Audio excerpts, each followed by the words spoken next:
Bonjour à tous. Alors bienvenue sur la chaîne Sam Agriculteur Indépendant.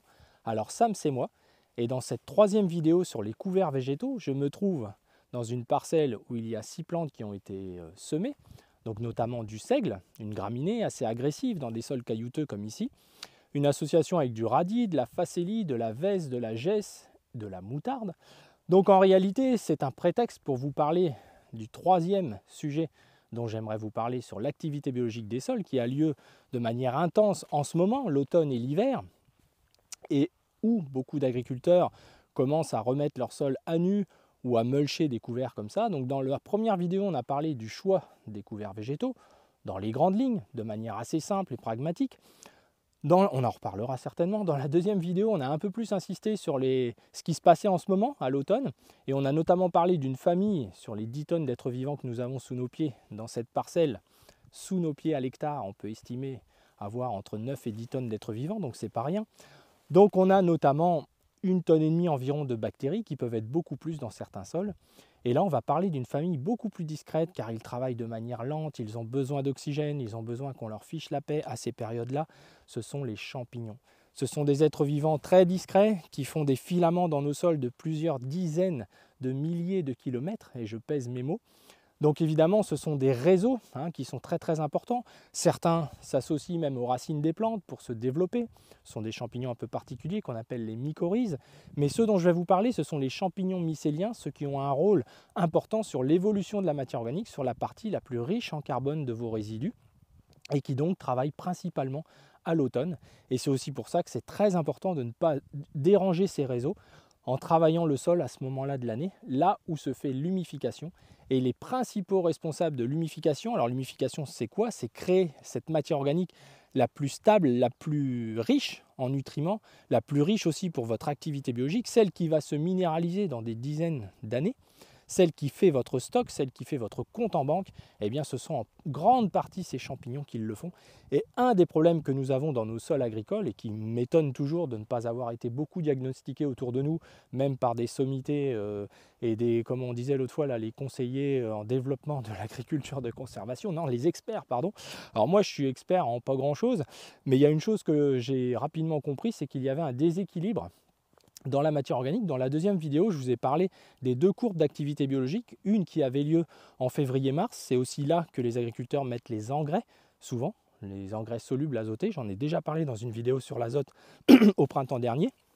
Et puis il y a un deuxième pic d'activité biologique qui est en ce moment, de septembre à la fin de l'année, en gros, par rapport à l'humidité, la douceur, et encore plus en ce moment. Eh bien, on a un pic de minéralisation, et c'est aussi là que les agriculteurs travaillent le sol, c'est aussi là que certains apportent leurs effluents. Et finalement, mon diagnostic, notre diagnostic, c'est de dire qu'à ce moment-là, on augmente ces 2 pics de minéralisation, on minéralise plus qu'on devrait le faire de manière assez naturelle. Et si de l'autre côté, on ne constitue pas assez de stock de matière organique, et notamment d'humus, cette matière organique la plus évoluée, celle qui est entièrement transformée par la biologie, eh bien finalement, on se retrouve avec des sols qui consomment plus de matière organique, qui sont capables d'en faire.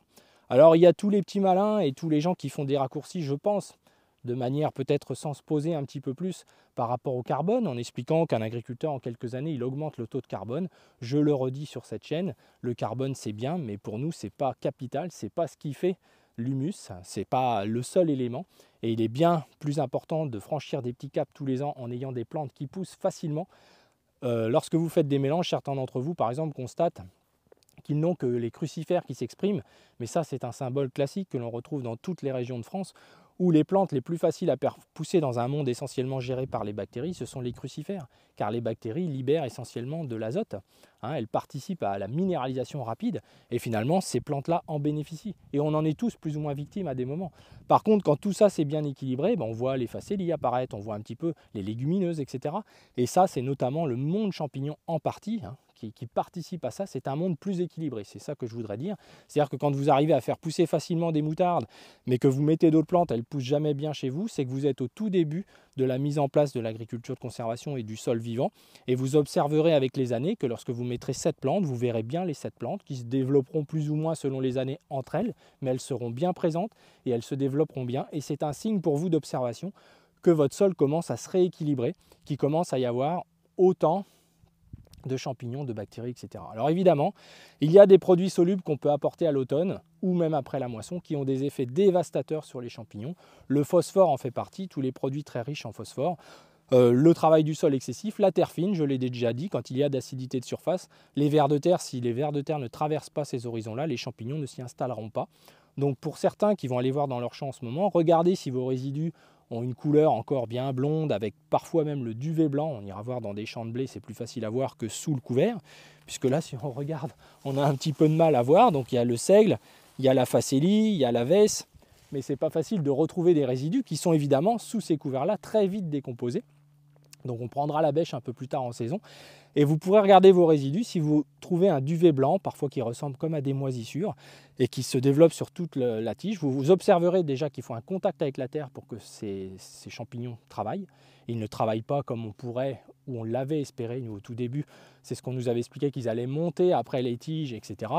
En France, c'est quand même peu courant, en tout cas dans la moitié nord de la France, pour des raisons climatiques, etc. Maintenant, si le climat de demain devient chaud et humide comme ça, on pourra peut-être avoir un progrès pour ressembler davantage à des possibilités de semi-direct, puisque une des limites du semi-direct, c'est justement de ne pas mettre en contact les résidus dans nos régions françaises avec la terre, où il y a tous les ferments du sol qui vont donc attaquer, et les champignons en font partie. Alors les champignons sont très très lents d'action, et ils ne vont pas travailler toute l'année, ils vont travailler là jusqu'à la sortie de l'hiver, et à partir du moment où ils ont fait ce travail-là, on a donc progressé. Et donc le broyage, par exemple, va favoriser une solubilité pas trop rapide pour pas que les bactéries prennent le dessus. Puisque tout ce qui est soluble, c'est les bactéries qui vont le manger. Et si vous les excitez de trop, elles consomment beaucoup plus d'oxygène que les autres êtres vivants du sol. J'en ai déjà parlé dans la vidéo, je crois, sur les analyses de terre. Elles ont des besoins de 300 à 400 fois supérieurs aux êtres vivants classiques. Et donc très vite, par leur faculté à se multiplier, les bactéries peuvent prendre le dessus à un moment donné sur le milieu, même si c'est temporaire, et ça empêche systématiquement les champignons de s'installer. Si vous avez un sol refermé, une structure légèrement battue, vous ne pourrez jamais voir de champignons. D'ailleurs, vos résidus auront souvent ces couleurs-là. J'ai vu des vidéos de certaines personnes sur Internet qui parlent justement de liens entre les raies gras, etc.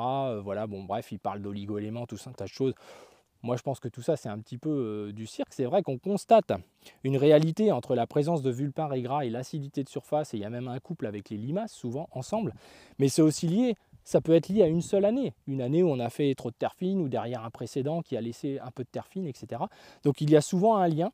Et dans des terres qui sont refermées ou battues comme ça, on aura peu ou pas de présence de champignons.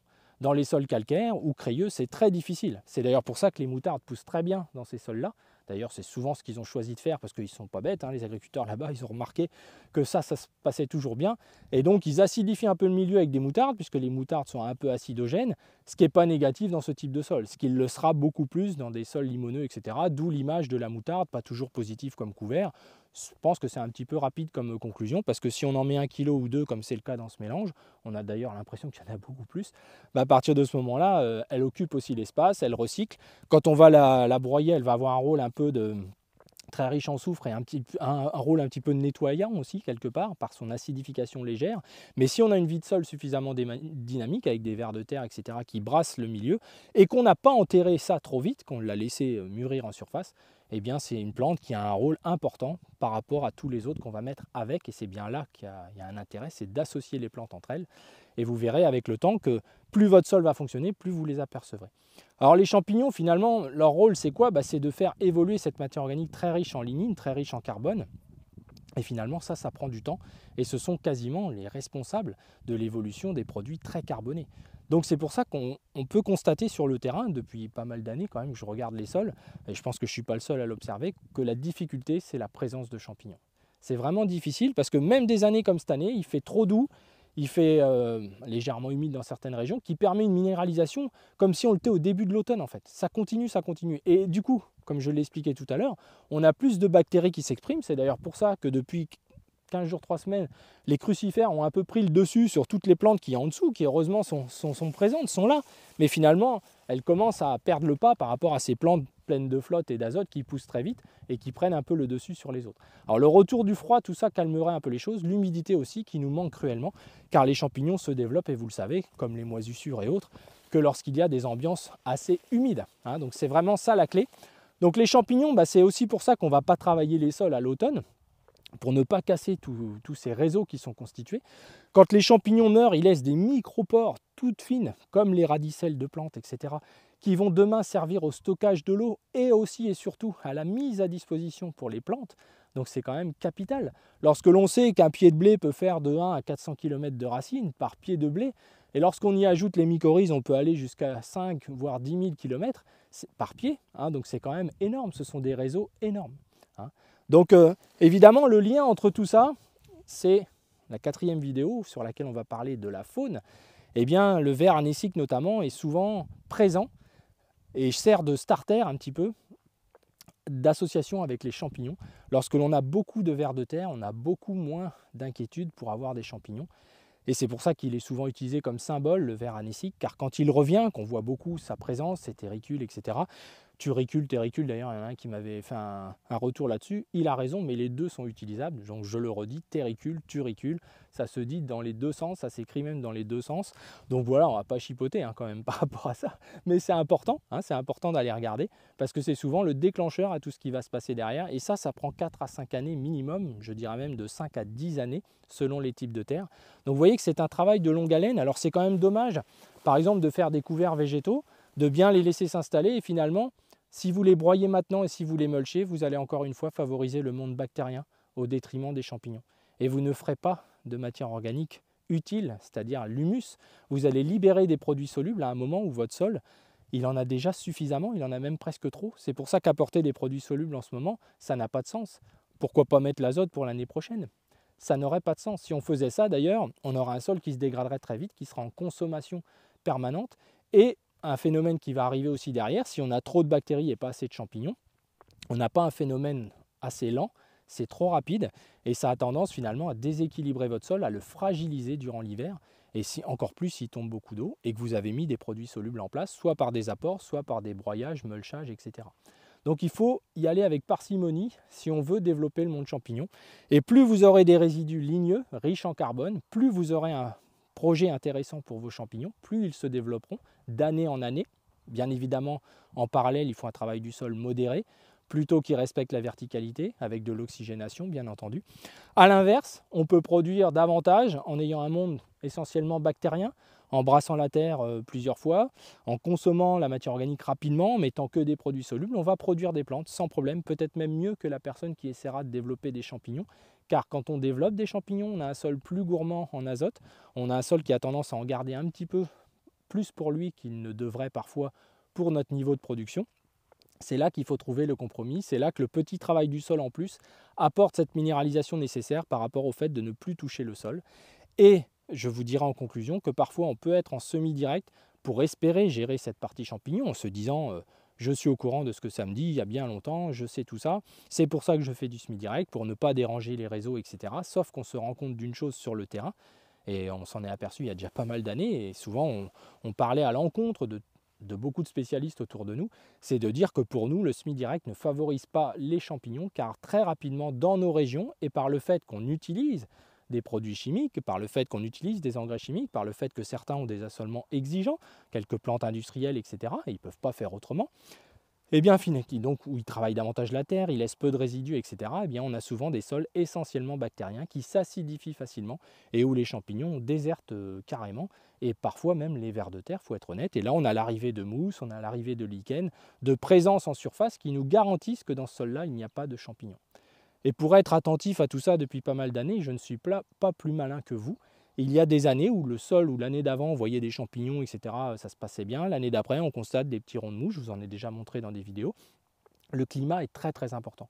J'ai le sentiment que le climat est un critère que l'on néglige, mais qui a beaucoup plus d'incidence qu'on veut bien le dire sur tout ce qui se passe dans la vie du sol, vous vous en doutez, à la fois par les sécheresses, etc., mais aussi sur ce monde de microbiologie, et que finalement on accuse souvent l'homme de tous les maux, un peu comme pour la biodiversité, alors qu'on se rend bien compte que le climat va tout faire. Et c'est pour ça que le semi-direct finalement est fragile, car des années où on mise tout sur les couverts et où les couverts ne se développent pas, des années où finalement il y a de la sécheresse qui fait que les deux pics d'activité biologique sont beaucoup plus restreints. C'est-à-dire que le ver anécique, au lieu de travailler de septembre à fin mars, il va peut-être travailler que de fin novembre, parce qu'il n'y a pas assez d'humidité, jusqu'à fin janvier. Donc il va travailler 2 ou 3 mois sur les 6-7 mois qu'il devrait faire pour nous refaire notre sol et nous passer de travail du sol.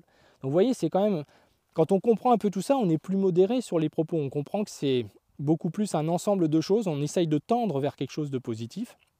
De temps en temps, je vous taquine et je vous provoque en me moquant ou en insistant un peu lourdement, mais c'est pour que ça vous reste, parce que je sais que ces choses-là restent. Mais en fait, il faut être modéré sur les aspects sol. Voilà, le sol, l'étape la plus importante, c'est en ce moment, et je suis un petit peu attristé tous les ans. Hein. Vous regarderez la vidéo de Noël dont je parlais l'année dernière, il n'y a plus un couvert nulle part, et on a fait l'inverse de l'objectif qu'on devrait avoir. Donc le but de ces vidéos, c'est d'en reparler, de répéter, d'expliquer vraiment ce qui se passe à ces périodes-là de l'année, pour comprendre les incidences que peuvent avoir les choix que l'on fait, les apports que l'on fait, et ne sous-estimez pas tous les apports de produits solubles à se faire rire en apportant des 25 tonnes ou des 10, 15, 20 mètres cubes de lisier à des périodes comme là en ce moment. Je l'ai vu dans beaucoup de régions, mes amis bretons, j'ai déjà fait des profils par là et j'ai vu des vers de terre morts derrière du lisier ou derrière des digestats, parce que c'est des produits solubles, et plus ils sont solubles, plus il faudra en amener avec parcimonie, voire comme on le fait avec des engrais solubles, on les apporte bien en plusieurs fois pour éviter la perte, ce qui n'est pas forcément fait. Donc des réponses, on n'en aura pas, on aura beau faire tous les couverts du monde, si derrière on fait ce genre de pratique ou qu'on mulch ou qu'on laboure, etc., on n'aura pas les résultats escomptés, on ne les aura pas, c'est sûr et certain. Donc voilà, donc les années passent, ça ne change pas, et c'est aussi pour ça qu'on fait ce type de vidéo, pour essayer un peu de donner un peu des explications simples et pragmatiques, et on continuera de répéter. Donc la prochaine vidéo sera sur les vers anéciques, et il y a beaucoup de choses à dire, car ce sont des animaux exceptionnels, on peut en tomber amoureux quand on comprend tout ce qu'ils font pour nos sols, et on se rend aussi compte, par rapport à tout le travail qu'ils font, que notre impact à nous, agriculteurs, peut être assez fort envers eux, et qu'ils sont plutôt tolérants car ils reviennent assez vite. Il n'y a pas de sol mort, on peut aujourd'hui faire revivre des sols et voir des vers anéciques assez rapidement, mais pour ça il faut mettre tout un tas de choses dans le bon ordre. Et c'est vrai que parfois des résultats culture peuvent vous dissuader d'avoir suivi la bonne ligne, mais il faut aussi être patient. C'est quelque chose qui prend du temps. Installer des champignons, ça ne se fait pas en claquant des doigts. Et derrière, ça va demander de la disponibilité en énergie, etc. Donc voilà, donc c'est très intéressant. Et puis là, on a les grues, vous voyez. Donc j'ai déjà certains amis agriculteurs qui doivent être bien inquiets de les voir. Mais bon, c'est comme ça.